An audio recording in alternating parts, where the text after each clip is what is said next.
This is the Super Bowl of climate conferences. And Ken made it that way. So it's a hard act to follow, but I'll do my best. Okay. So the triple threat is really sea level rise, storm surge, and extreme precipitation. And I'm going to talk to you about the first two, and then Stu Waterman, who is the Chief Technology Officer of the CAC, will be doing the extreme precipitation part. So here's the thing. The temperature of the Earth has already risen close to the 1.5 maximum that the United Nations has prescribed as a safe level for humanity. By 2050, we will hit the 2-degree mark, probably no matter what we do now, because things are heating up so fast. The climate is changing, and it's changing fast, but the critical thing is it's already changed. We're not talking about something that's about to happen. We're talking about something that has already happened. For instance, in Sarasota, 95-degree days will increase from 10 to 60 by 2050. And extreme heat impacts on human health are assured. In fact, our next climate conference next year is going to be called Climate and Human Health, because getting ready for the extreme heat we face is something we need to think about right now while we have some choices to make. You know, it's 70% humid down here in the summertime. And if you add a 95 temperature to a 70-degree humidity, you get a heat index of about 120. The limits of human beings to live outside for hours at 128 or so is the limit. So some places right now on Earth are approaching this limit. And if we can't slow things down, Florida will be in that at some point. But we're going to start seeing a lot of summer days over 95 here. And with this humidity that we have here, it's going to mean that we can't lose electricity for very long to survive here. So we know that we have red tide. Red tide is in the Gulf. It's normal. Now it doesn't die off in wintertime. And so what used to be once in a while is going to become normal by 2050. I want to show you this chart here because this, to me, is one of the most important charts in this conference. This is the number of days, the number of events in the United States only, adjusted for inflation. So this is inflation adjusted. The number of days between billion-dollar climate events in the United States. It used to be 100 or so days between billion-dollar events, and that was in 1980. Now it's less than 20. And by 2050, it could be less than a week.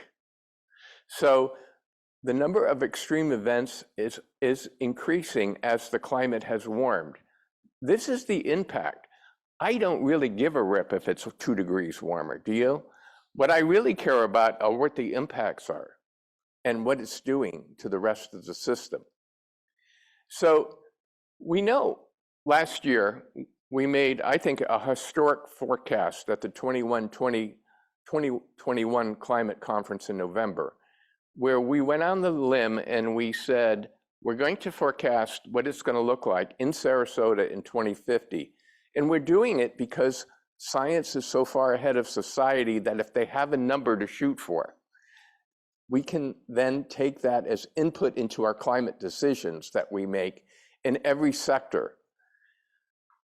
Back in the 1990s, there were 12 hurricanes or named storms in the Atlantic basin per year.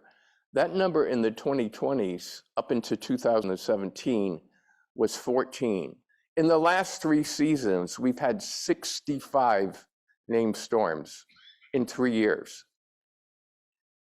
The number of hurricanes since 1960 in category 4 or 5 levels has doubled. I picked 1960 because that's when satellites came. People say, well, you don't know what happened before there were satellites, and maybe there were more hurricanes than you thought. Well, since satellites, the number of category 4 and 5 storms in the Atlantic basin, that's the basin where we can get hit, has doubled.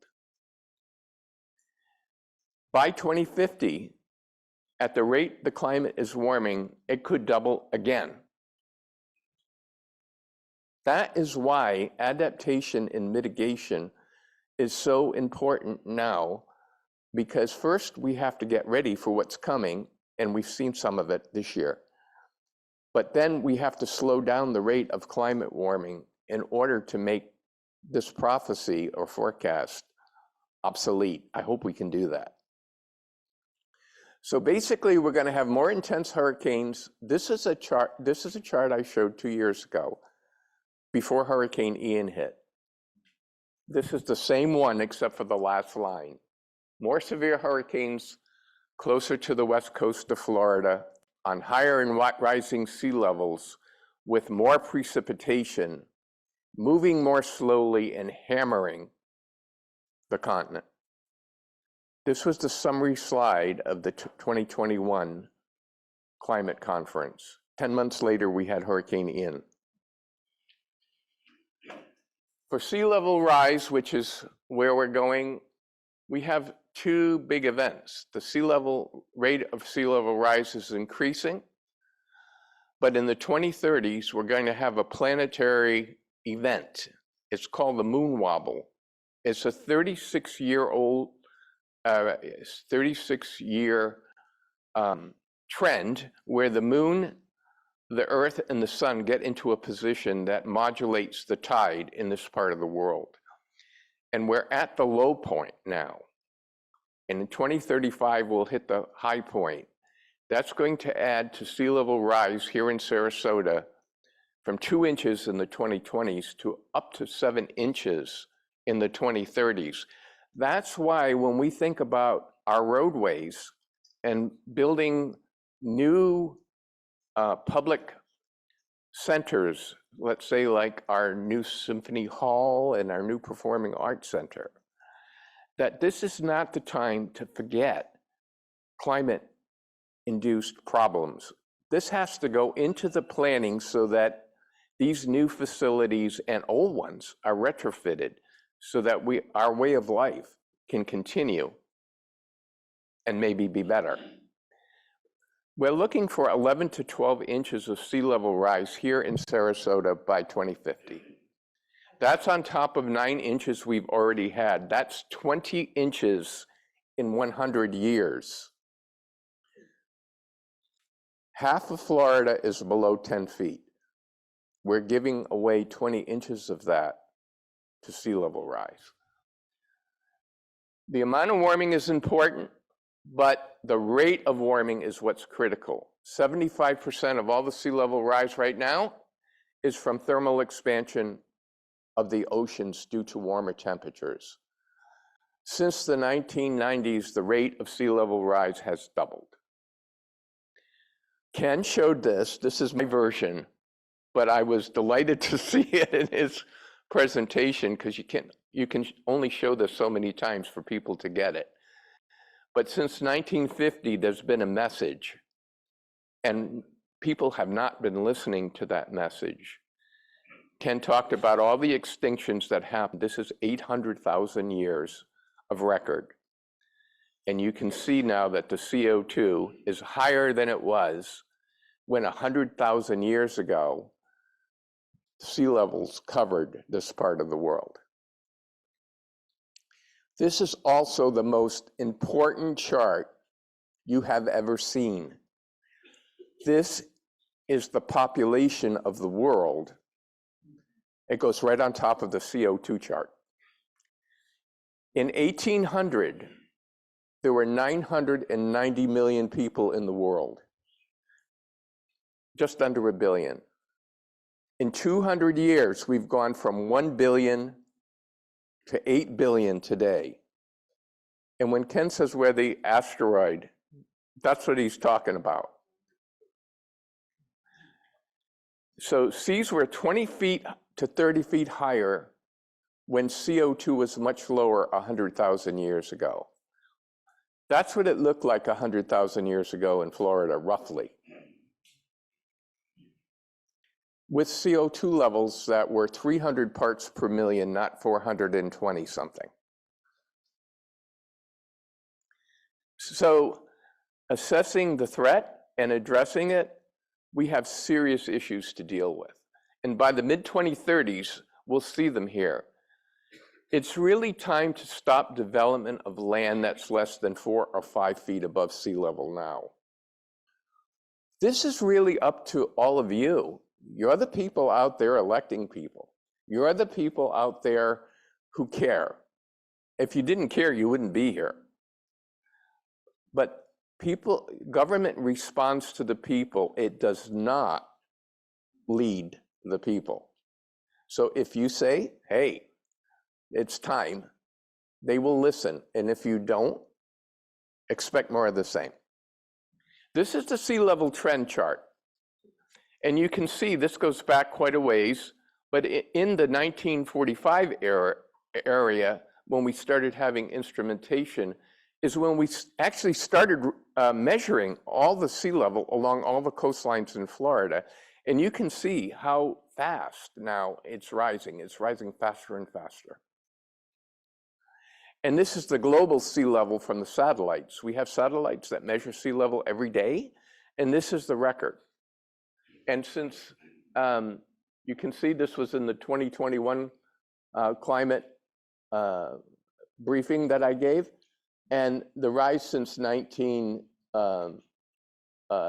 does that say, 1990, is 103 millimeters. So there's 100 millimeters in a foot. This is the part of Florida that's below 10 feet. And you can see this, you know, we're in a fairly good spot here compared to Miami. And we're going to talk about Miami in a little while. This is the Greenland Glacier. This is looking at it, and the red areas are, the really dark red areas are the areas that lost 5 meters of ice in a year. This is over 1 year's time.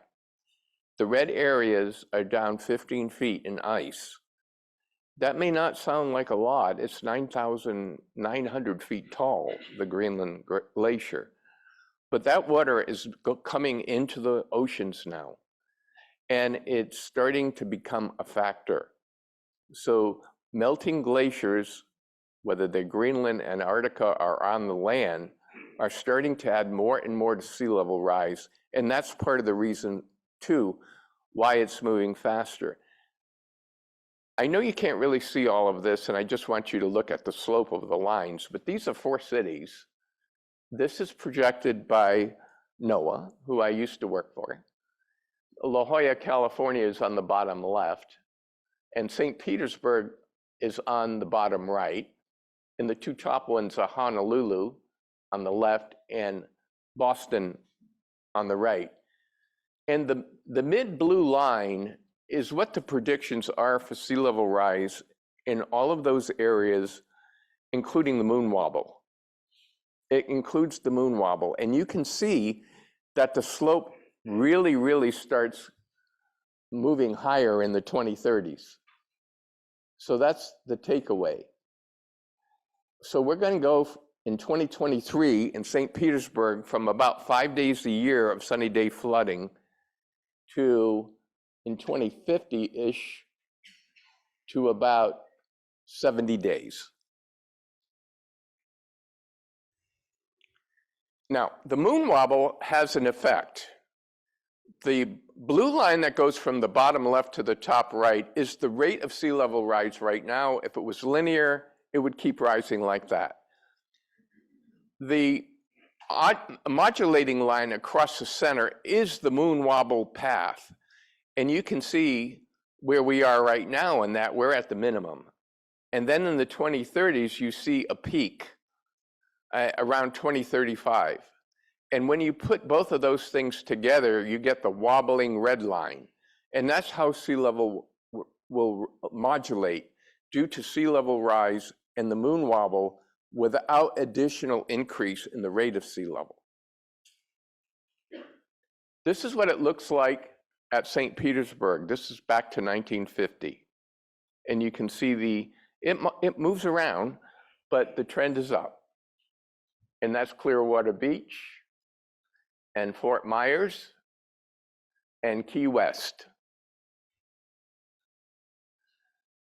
If we're correct and we're in the middle of this scenarios that the United Nations has mapped out for us at the moderate level, you can see that by 2100, we're talking about, well, about 16 inches of sea level rise at a minimum, okay? Above what it is now. So what amplifies sea level rise? Well, we know king tides and annual tides and the moon wobble can modulate the sea level rise. We know melting ice is a factor. We know that climate intensified hurricanes are a factor. We know that the climate warms and the jet streams slow down, and that slows down how storms move and how fast they move. That means they linger over the land longer. We know that thermal expansion of the oceans is just a physical principle. The warmer they get, the more they expand. And if you live in some other areas, the land could be sinking at the same time. And we have problems like that along the Gulf Coast around New Orleans, and we have problems like that in Miami. So that is really what we're facing as far as sea level rise goes. Now, just take a question or two on that before we move to the next topic. Does anybody have any? Yes. So the state of Florida and a lot of the coastal communities, the River Islands, are using that data now for planning. One of the things I think on the wobble that I think is really important, because it gives the impression in the next decade or so that it's not that bad, but then it's going to get really bad. Can you comment on that? Yeah, and that's the point I've been trying to drive home, is that we have natural fluctuations that we always have to deal with. It didn't matter when the sea level was 20 inches lower or 10 inches lower than it is now. But in 2035, it's going to matter because the general sea level has already risen. And so we don't have that buffer that we used to have. We've lost our buffers. And so the impacts are going to be that much greater in the 2030s. That's why we have to think about it. When we build a road, have we raised it so that we can get people off the barrier islands? When we build a performing arts center, is it going to survive the 2030s and 2040s? The Van Wezel, for example, people want to, it's a historic building, and you know, it's going to be either repurposed, and some people would like to see it be repurposed into what it is now, and spend, I don't know, $100 million on that. The lower level is where the orchestra is below sea level now. So does it make sense to do that? I'm not saying yes or no. I'm just saying this is the climate screen that has to go into the decision-making process. We know this information. If we don't use it, shame on us. It has to go in at the top. It's not an afterthought. When we build a traffic circle, if the approach from the bridge to this traffic circle goes underwater because it hasn't been raised at the same time they did the traffic circle, is that a smart decision? And how does that happen in 2020? Because there's not a climate screen. People aren't talking to each other. Some people know, but they're not communicating. This is a problem that we're used to the rules of the 1990s, but we're living in the climate of the 2020s, and the rules need to be changed. Yes. This poor lady's been walking around with this microphone and nobody's been willing to take it until now. She's standing right up here and I think it'll facilitate things. Thank you. You mentioned storm surge and we've seen what that can do in Fort Myers with Hurricane Ian or Ian. I knew somebody named Ian. I called him Ian. He said, no, it's Ian. But you talked about storm surge, and I don't know if you're going to get into this later, but... You're setting me up, I'm telling you. Okay, you said a question. Talk to us if you could, unless you're saying we're going to cover this later. How do you deal with storm surge? Because it's part of a hurricane. And it even may be here now whenever we have a hurricane, as it was down in Fort Myers. So how do you deal with it? Do you build breakwaters? What tools are available to us? Yes, you may. I'll take this one, it's easier. And I really, really apologize for bringing this up because I know it's so controversial, but if there's a lot, if midnight paths were opened, how would that affect storm surge? You know, it's got the path of least resistance opened up, and where I live is basically right across from there. So, or will it cool down the intercoastal and dissipate? Well, so your questions are both good. And look what we're doing.